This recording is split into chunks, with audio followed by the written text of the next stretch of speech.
So let's talk about the rank situation of Azure Latch. Hey guys, Naver2 here, and today we're going to be talking about why rank was implemented highly poorly. Reason number 1, rank doesn't account goals, saves, or assists in any regards. Therefore, me being a 9.8k goal with 1,000 saves is playing against 2 to 3k goals with my team consisting of 100 to 500 goal bandits, thinking they're the next Eagles of Azure Latch. Now, I don't think I need to be William Shakespeare to put into perspective on why that's an awful system.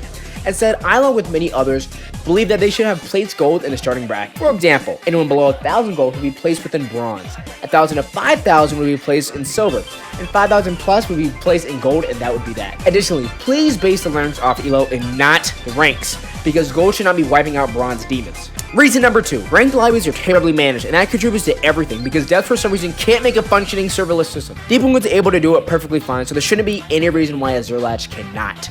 With significantly more devs and contributors and they're still not able to do this, there's no way that there's only one Brazil server on my server list for 10 minutes straight, and for everyone else in the entire Azure Latch server, then suddenly 7 US servers appear with max players, which is 350 players in total, then randomly disappear in the next server refresh. This makes zero sense. Fixing this would drastically increase the amount of players in different game modes because they actually have a server to join. Reason number 3. This reason specifically is the reason why I felt so hesitant about grinding ranked off camera is because of moderators, contributors, devs, testers, and only current specifically. There shouldn't be any reason why there's a large amount of people complaining that when they join the rank game after 10 years, they have to play against someone with infinite goals and infinite saves using Ronaldo, dribbling across the entire field with the dusty to say GG after, or when the Azure Latch scrims contributor L2SB uses commands to end the game after scoring on 500 goal demons, and Azure Latch are using commands by purposely giving DK the ball non-stop and claiming he's hacking. There was an entire video about this and suggestions, but of course, the mods just had to remove. They just had to make sure that L2SB was safe, and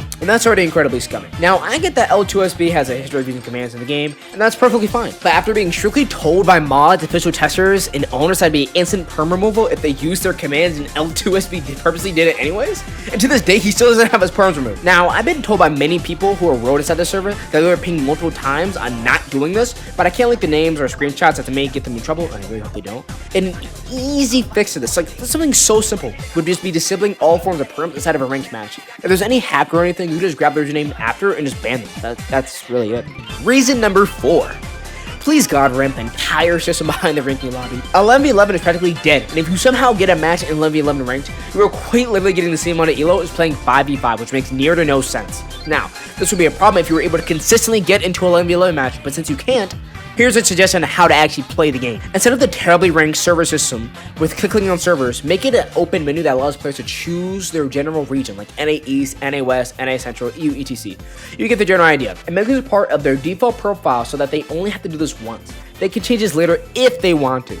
Inside of the menu, which should be inside of the standard casual 5v5 match, by the way, you'd be able to party with friends. Then you'd be able to choose 5v5 or 11v11, then be placed inside those servers that are inside that specific region. In 11 vs 11, you may have to remove some options for player influx. However, this system will be far more effective than expecting half the lobby to sit in the ranked match queue for 40 minutes straight. After listing all the current problems with ranked, let's talk about some quality of life suggestions that improve the overall experience. Suggestion number 1, please don't make the elo system as terrifying to look at. There's a psychological reason why elo games don't have numbers going over 5,000. Instead, add some which allows players to increase rank at a slightly faster pace, then have it slow down as they hit higher elos. Lower all the elo amounts to where reaching Grandmaster and Challengers, whatever the hell they want to call it, is between 1,000 to 5,000 to 2,000, 3,000, which is realistic. Now, don't get me wrong. I'm not saying that every player should be Grandmaster, but for example, think of a bronze getting 10 to 20 elo per win, with the scaling based on what rank they're playing against. Then, if the higher rank loses, they would lose 20-30% more than usual. Now, it's go depending on if a diamond would lose against a bronze team in somehow, some way. Far more people would be willing to play ranked, as I hear a bunch of complaints a lot about people staying away from ranked, saying that they would have to win 120 times, which isn't that crazy, and highly forgiving considering mini games require you to win over 500 matches just to enter the domain of high ranking play for a single season. Suggestion number 2. I'll make this short as I already stated some part of this, but rework joining a game by adding a title screen. Many veteran Azure Latch players would feel like this would be entirely wrong, but consider this. Imagine trying to get on a Rainbow Six Siege match, and the first thing you do when you boot up the game is be spectating a live R6 match with people screaming in chat. That seems quite out of place. Not to mention there's other issues, like when I join a lobby just to be greeted with 150 ping for 2 to 15 servers straight, just for me to land into my servers with 4 to 5 guys in there. Adding a system where all players can see all servers once the server pop-up issue is fixed, by the way, will drastically decrease the amount of server hops required to find a good Azure Latch server that you can actually play in. This would not only help base servers, but it would also help out a lot of modified versions of Azure Latch, and I'm talking about modes, not the actual modified versions, because no one actually plays in them. Adding the most popular versions of Azure Latch modes like 11v11, now ranked, hopefully for a while, with a giant proper illustration demonstrating what it is with beginner being under casual play, only if the player has less than blank amount of goals with the others. Lower modes that aren't liked nearly as much will be in the bottom that says additional game modes for the niche people who like them. Because, you know, we still got to save that one guy who plays Legacy all by himself. The last and final suggestion is to like and subscribe if you haven't already, because I want to hit 30,000 subscribers in the next few months, and I need your help to do it. Please join the Discord as well, and check out the Saturday live streams. I hope this suggestion gets added near immediately, and I hope to see you all later.